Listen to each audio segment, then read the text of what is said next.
बड़े श्रेष्ठ व्यक्ति हैं भाई, मारीच के जैसे हैं, किसी को कह दिया जाए तो उसका तत्काल बुखार हो जाएगा उस आदमी गुस्सा के मारे। हमारे इधर उत्तर प्रदेश में किसी को कह दिया जाए, कोई बहुत दुष्ट व्यक्ति होता है, झूठ बोलने वाला है, उसको कहते हैं अरे ये तो महामारीच है। वहाँ शब्द ही है, उसकी बात करते हैं, वो महामारीच है, माने मारीच नहीं और महा लगा दिया उसके सामने उपसर्ग। हाँ, महा माने इससे बड़ा झूठ बोलने वाला कोई नहीं। लेकिन सत्य बताइए, क्या मारीच निंदनीय है? विचार करिए। आप ईमानदारी से मानव न बन पाओ कोई बात नहीं, ईमानदारी से दानव भी बन जाओ तो कल्याण हो जाएगा। कभी कभी मैं इस बात को कहता था, ईमानदारी से दानव बन जाओ। कैसा? विभीषण के जैसा, कैसा? मारीच के जैसा दानव बन जाओ, काम बन जाएगा। लेकिन यही विडंबना है, हम ना मानव बन पा रहे हैं ना दानव बन पा रहे हैं, खिचड़ी पकी हुई है, सब मिलावटी रह गया, स्पष्ट नहीं हो पा रहा है। हम धर्म के पक्षधर हैं कि अधर्म? धर्म में भी अधर्म कर देते हैं। जब मिलावटी मामला रहेगा तो कल्याण नहीं हो सकता। एक को चुनना पड़ेगा, या तो धर्म को चुनो या अधर्म को चुनो। अधर्म को चुनोगे नाश हो जाएगा। कभी बहुत बड़े अधर्मी बनोगे तो भगवान आएंगे मारने के लिए, है ना। अधर्म को चुनोगे तो कल्याण तो होगा ही पक्का, भगवान आवे चाहे ना आवे, उनको तुम्हारा कल्याण करना ही पड़ेगा। ये धर्म का सिद्धांत। मैं कहता हूं, तुम भगवान के बहुत बड़े भक्त न बन पाओ कोई बात नहीं, तुम सबरी, सती अनुसुईया, केवट निषाद, इनके जैसे बन पाओ कोई बात नहीं, न बन पाओ कोई बात नहीं, तुम ईमानदारी से मारीच बन जाओ। मारीच क्या है? दुष्ट है कि भगवान का भक्त है? साक्षात छल का स्वरूप है मारीच। लेकिन ये मारीच जब मरता है तो भगवान इसको कैसी सुंदर गति दे रहे हैं। देखिए जरा, गोस्वामी जी लिखते हैं, बड़े बड़े योगेंद्र अमलेंद्र विमलेंद्र महात्मा जिस गति को प्राप्त नहीं कर पाते वो गति मारीच को मिल रही है। अंतर प्रेम तासु पैहि चाना, मुनि दुर्लभ गति दीन सुजाना। मुनि दुर्लभ गति मारीच को मिली है।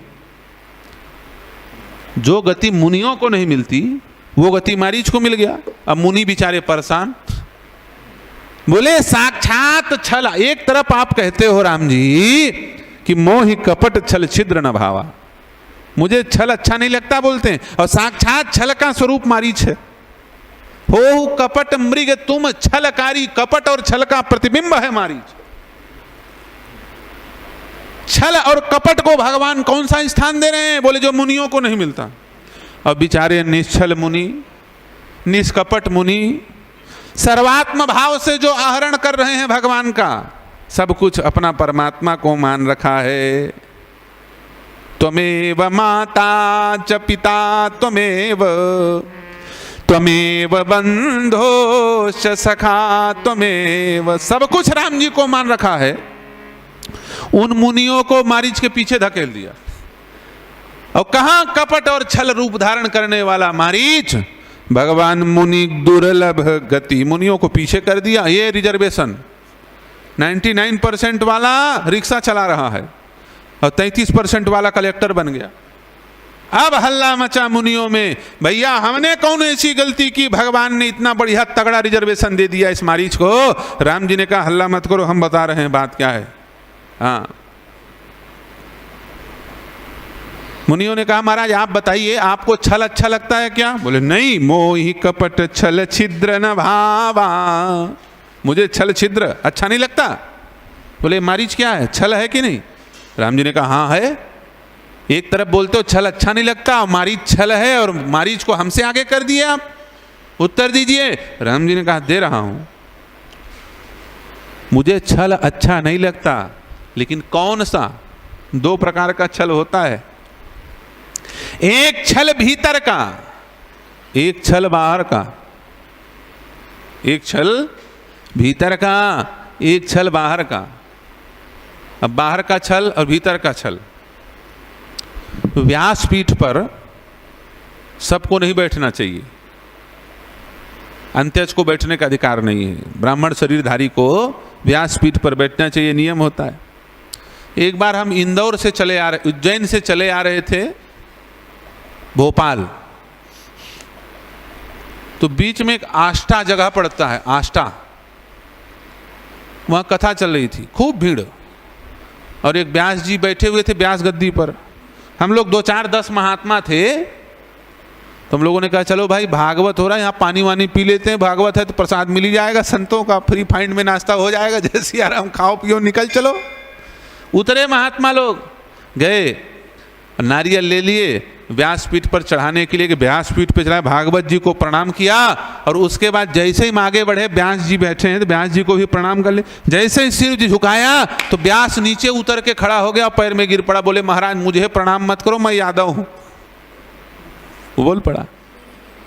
हमने कहा तब तो तुम और प्रणाम करने योग्य हो, तब तो तुम और प्रणाम करने योग्य हो। अपने वास्तविकता को स्वीकार किया। बाहर से तुम रोजी रोटी चलाने के लिए छल कर रहे हो, लेकिन तुम्हारा अंतर निश्चल है, अंदर से छल नहीं है। तुमने अपनी जाति बता दी और बता दिया कि प्रभु आप मुझे प्रणाम मत करो, मैं कुपात्र हूं। अपनी वास्तविकता जिसको स्वीकार हो, ऐसा व्यक्ति बाहर से भी छल करे तो काम चलता है, भगवान ने कहा। और छल तो करना ही पड़ेगा। चंद्राकर जी, दुकान खोला है कोई व्यक्ति, तो दुकान खोलने वाला झूठ बोलता ही है।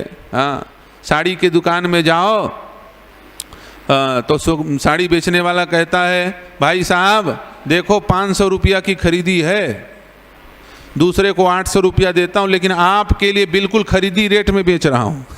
वो छल नहीं करेगा, भूखे मर जाएगा। लेकिन बाहर से छल करो, अंदर से नहीं।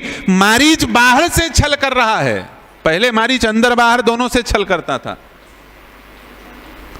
लेकिन जिस दिन राम जी ने बिन फर बाण राम तही मारा, उस दिन कहां बाण लगी? छाती में। और जैसे राम जी का बाण छाती में लगा तो अंदर का छल समाप्त हो गया, बाहर का छल बचा रहा। राम जी ने कहा भैया हम अंदर का छल तो नहीं हटाएंगे, बाहर का छल से हमको कोई लेना देना नहीं, रहे चाहे ना रहे, लेकिन हम अंदर का छल जरूर हटा देंगे। राम जी का बाण जैसे ही पड़ा मारीच के छाती में, तो हृदय का कपट का पर्दा फट गया। और उसी दिन से मारीच बस मारीच सिंधु तट जहवा, सिंधु के तट पर मुनि बेश बना करके मारीच बैठा रहता है, भगवान का भजन करता है। मारीच कहता अब रावण का काम नहीं करेंगे, अब राम जी का काम करेंगे। बिन फर बाण राम तही मारा, सत जोजन गा सागर पारा। राम जी ने कहा जिसका अंतःकरण निश्चल हो, बताओ उस व्यक्ति को मुनि दुर्लभ गति मिलेगी कि नहीं मिलेगी? इसलिए मुनि दुर्लभ गति दीन सुजाना, अंतर प्रेमता सुपहचाना। ये मारीच भी भगवान का भक्त है और राम जी के चरणों का प्रेमी है।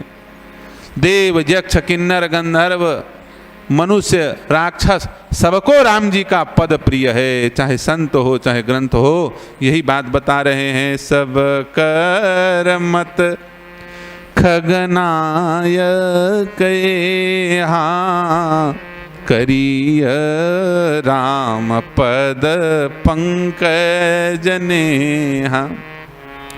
वेद पुराण संत मत एहू, करिय राम पद पंकज नेहू।